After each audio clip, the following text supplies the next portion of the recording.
Hello, this is Dr. Grande. Today's question is, can I analyze the case of Ray Wright? Just a reminder, I'm not diagnosing anybody in this video, only speculating about what could be happening in a situation like this. If you enjoyed this video, please like it, subscribe to my channel, and consider supporting me on Patreon. I will put a link to Patreon in the description for this video.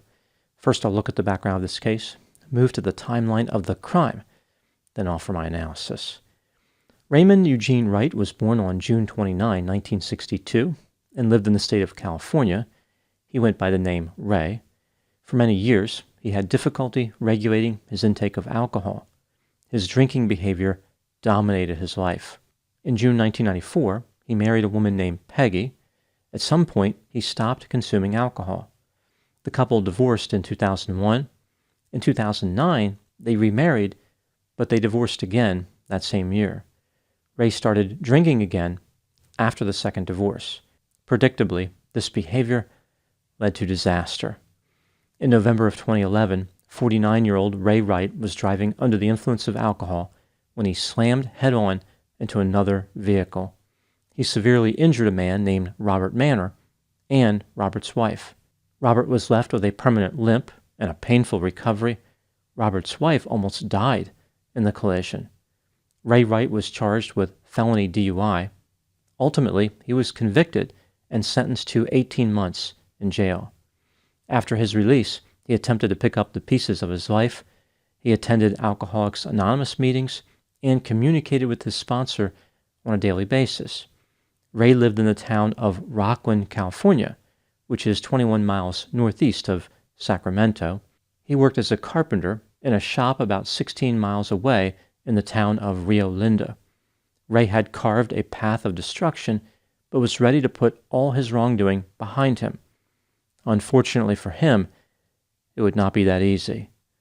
Before moving to the timeline of the crime, let's hear a word from today's sponsor, Ada.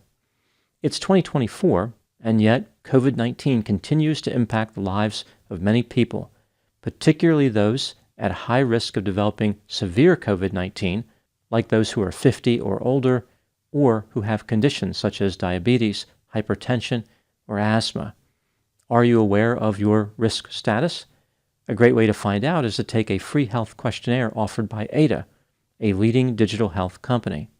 The questionnaire allows you to learn about your risk of developing severe COVID-19. If you have symptoms and/or test positive, Ada can connect you to clinicians via telehealth within 2 hours, any day of the week, to explore treatment options, and all that from the comfort of your home. Click on the link in the description of this video, take the health questionnaire, and take control of your health. Now moving to the timeline of the crime. On January 11, 2018, Ray Wright was at his carpentry shop in Rio Linda. He had contact on his cell phone with another person sometime around 9 a.m. His phone was deactivated at around 10 a.m. Ray was seen leaving his shop at around 10:30 a.m. This was the last time he would ever be seen. He started missing obligations after this, like he failed to show up to work. On January 13, 2 days after Ray went missing, his brother Dean went to Ray's house and knocked on the door. There was no answer, so Dean entered the house. He was confronted by a mysterious intruder who said, "Get out of here." Dean replied, "Who are you? Where's Ray?" The intruder exited out of the back door of the house, and Dean called 911. When the police arrived, Dean pointed out a cup on the kitchen counter that may have been left by the intruder. The police seized the cup as evidence and sent it to a lab for DNA testing. The police started searching for Ray Wright, but they did not have success. There was no activity on any of his financial accounts, and they were not able to reach him on his cell phone. His 2016 Ford F-250 pickup truck was also missing. On January 21, 10 days after Ray disappeared, the police found his Ford pickup truck at the Freedom Park Apartments in North Highlands, California. This area has a reputation for being safety challenged. Residents there are at a dramatically high risk of being the victim of a crime. The radio was missing from the pickup truck. In addition, there were no license plates on the vehicle. Human blood was found in the back of the truck A DNA test indicated it belonged to Ray. On January 27, 2018, law enforcement activity completely unrelated to the investigation into Ray's disappearance generated a significant lead. The police in Sacramento engaged in a high-speed pursuit after noticing a white van with an expired registration. The van eventually ended up in a collision which injured the driver and innocent victims. The driver was a man named Victor Merle Gray. He was arrested for DUI and felony evasion. The registration sticker on the white van's license plate did not match the vehicle. Instead, it belonged to Ray Wright's Ford F-250. On April 3, 2018, the DNA results came back from the cup that was found in Ray's house. It matched Victor Gray. The police examined the contents of the white van that Victor was driving. They found a yellow rain jacket and a hat, both of which belonged to Ray. In addition, his wallet, broken glasses, and broken cell phone were in the vehicle. Victor's cell phone was found in the center console. On the phone, the police found an image of a 3-page letter, which was dated January 27, the same day of the high-speed chase that led to Victor's arrest. The letter had been written from Victor to a man named Bob. The letter indicated that Victor had hand-delivered revenge for Bob, and now it was time to pay. This made it seem like Bob had hired Victor to kill Ray Wright. The police examined text messages on Victor's phone and found that he had communicated with a woman named Katie Barnard. She lived in a trailer in Rio Linda that was located across from Ray's carpentry shop. The trailer was only a few feet away. Katie had transmitted information to Victor about Ray's movements. On January 11, 2018, the day that Ray went missing, Katie indicated that Ray was alone in the shop. On October 8, 2018, the police interviewed Katie.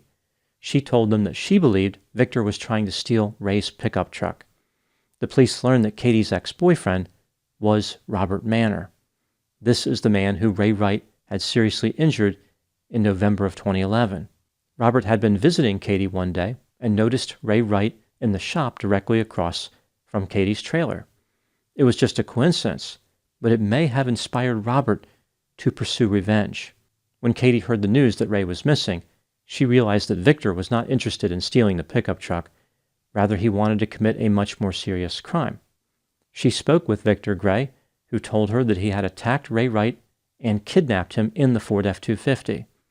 Katie did not know what happened to Ray, but she knew it wasn't good. Concerned about being connected to a kidnapping and potentially to a murder, Katie asked Robert what happened. He told her that he murdered Ray Wright. After this stunning revelation, Robert grabbed Katie's neck and told her never to speak about this. In July of 2018, the police spoke to a massage therapist named Tessa. She had treated Robert after his collision with Ray Wright, and eventually they became romantically involved. During their magical time together, Robert mentioned many times how he wanted to get Ray Wright. On one occasion after Ray's disappearance, Robert asked Tessa to come over to his house to talk. When she arrived, he told her that he took care of something he was trying to take care of for a long time. He felt good about his actions. Robert never offered specifics, but Tessa knew that he was talking about Ray. The police believed that Robert and Victor conspired to kill Ray Wright. On January 27, the day of the high-speed pursuit and Victor's arrest, he must have been on his way to Robert Manor's house. In March of 2021, both Victor and Robert were charged with first-degree murder and kidnapping. Their trial started 2 years later, on March 8, 2023. Katie was granted immunity and testified against Robert and Victor. The massage therapist Tessa also testified. On March 17, Robert and Victor were found guilty of first-degree murder and kidnapping. On April 28, 2023, both men were sentenced to life in prison without the possibility of parole. Now moving to my analysis. Robert Manor maintains his innocence. After his conviction, he told the media that Victor and Katie were in a conspiracy to extort him for $20,000. This theory was not introduced at his trial. The state believes that Robert had a strong motive to kill and entered into a conspiracy with Victor. There's not much question that Victor Gray was guilty, considering all the evidence found in the white van that he was driving. But what about Robert Manor? Is it possible that Victor worked alone and Robert had nothing to do with it? Let's take a look at the evidence both for and against the idea that Robert was guilty of murder, starting with the inculpatory factors. Ray Wright mysteriously disappeared after Robert's ex-girlfriend Katie fed information about his location to Victor Gray. Victor had Ray's property in his van and a note for Robert implying that Robert ordered Ray's murder. Clearly, Victor did not plan on being apprehended by the police, so he never thought the note would be made public. Why did he write the note if there was no conspiracy to murder Ray? Katie claimed that Victor admitted to the kidnapping. She also claimed that Robert confessed to the murder. Tessa claimed that Robert implied that he murdered Ray. Robert had a strong motive to kill Ray in the form of Ray seriously injuring him and his wife in the 2011 collision. Moving to the exculpatory factors, it is possible that Ray was never actually murdered. After all, his body was never found. No physical evidence whatsoever ties Robert Manor to the murder of Ray Wright. Maybe Victor carried out the murder after Robert indicated that he wanted revenge on Ray. Like Robert never explicitly said to commit murder, rather Victor took the initiative and did what he thought Robert wanted him to do. Robert bragged to Katie and Tessa because he was happy that Ray was dead, but he did not have a hand in the murder. When considering all the evidence, do I think that Robert Manor was guilty of murder? Yes, I believe he was guilty beyond a reasonable doubt. Robert is the one who possessed the powerful motive for homicide, and the massage therapist Tessa did not have any reason to lie. If it wasn't for her testimony, I would not have been convinced beyond a reasonable doubt. Katie was not a credible witness, and outside of the motive, there was no other substantial evidence against Robert. What do I think happened in this case? This is just a theory, my opinion. Ray Wright was a criminal offender who seriously injured two innocent people by driving while intoxicated. His behavior was uncalled for, unacceptable, and extremely dangerous. He should have been sentenced to many years in prison, but instead he somehow ended up with a light sentence. He was ordered to pay Robert Manor and Robert's wife $275,000, but Ray did not take this obligation seriously. He made payments every now and then, but these payments were very small. Realistically, he was never going to satisfy a substantial portion of his debt. Ray Wright was ready to forget about the past. He wasn't interested in compensating the victims of his horrible crime. He just wanted the entire situation to be in his rearview mirror. Robert Manor did not have the same opinion. He took Ray's criminal behavior personally and believed that justice was not served. Ray's criminal act devastated Robert's life, left him in pain, and inspired him to get revenge. Perhaps it didn't make sense to Robert how he was suffering, but Ray had moved on with his life. When he was at Katie's trailer in Rio Linda and saw Robert a few feet away, he thought that fate was giving him a message. It was his destiny to get revenge. Like Ray, Robert was no angel. He had spent time in prison for selling drugs and for assault. Violence and Robert were not strangers to one another. Somehow, Robert communicated with Victor in a way that was never detected by law enforcement and hired him to kill Ray. Victor was a dangerous individual who was just looking for a way to end up in prison for life. He managed to kill Ray without being caught, but then entered Ray's house and left behind a cup containing his DNA. What's more, he led the police on a high-speed chase caused by him taking the registration sticker off Ray's pickup truck. Victor was an incompetent conspirator. Robert Manor is not happy to be in prison, but at the same time, revenge was important to him. He managed to kill his nemesis, and in his mind, even the score. Ray Wright did not deserve to die, but he certainly contributed to his own death. His callous, reckless, and antisocial choice to drink and drive destroyed his life and the lives of other people. He crafted the instrument of his own demise through his refusal to keep his vehicle separate from his drinking behavior. Now moving to my final thoughts. The case of Raymond Wright can be summarized in this way. A daring and devil-may-care carpenter dealt damage to a drug dealer during a drunken driving disaster, delivering despair and disability. Driven by a deep desire for deliverance from the distressing dilemma, the drug dealer dreamt of drastic deeds and delinquent drama designed to dismantle the drunk driver. A devastating downstream domino effect led to a dastardly disappearance, definitely disclosing a destination of death. During a delightful dialogue with a discerning disciple, the drug dealer divulged details that doomed him, leading to a dire destiny of mortal damnation. Those are my thoughts in the case of Ray Wright.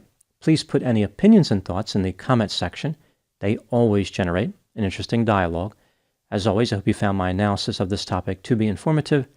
Thanks for watching.